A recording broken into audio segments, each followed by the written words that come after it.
ફરાળી પેટીસ બનાવવા માટે આપણે લીધેલા છે બાફેલા બટેટા, તપકીનો લોટ અને મીઠું. આ મિશ્રણને મિક્સ કરીને બાઉલમાં સાઈડમાં રાખી દઈશું. ત્યારબાદ બીજા બાઉલમાં ટોપરાનું ખમણ, શેકેલી શીંગનો ભૂકો, તલ, આદુ મરચાંની પેસ્ટ, કાળી સૂકી દ્રાક્ષ, બાફેલા બટેટા.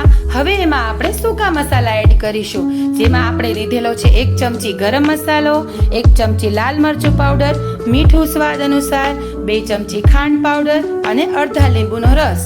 કોથમીર નાખીને આ મસાલો આપણે મિક્સ કરીશું.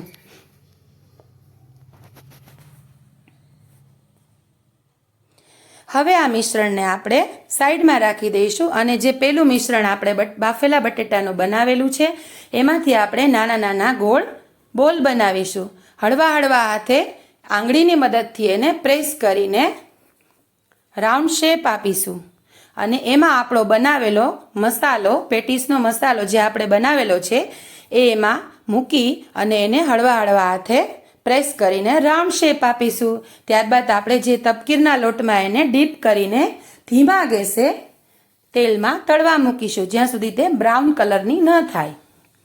હવે આપણી પેટીસ બ્રાઉન કલરની થઈ ગઈ છે તો આપણે એને પ્લેટમાં બટર પેપરમાં કાઢી લઈશું. ત્યારબાદ ગ્રીન ચટણી સાથે ગરમ ગરમ પેટીસ સર્વ કરીશું. એન્જોય.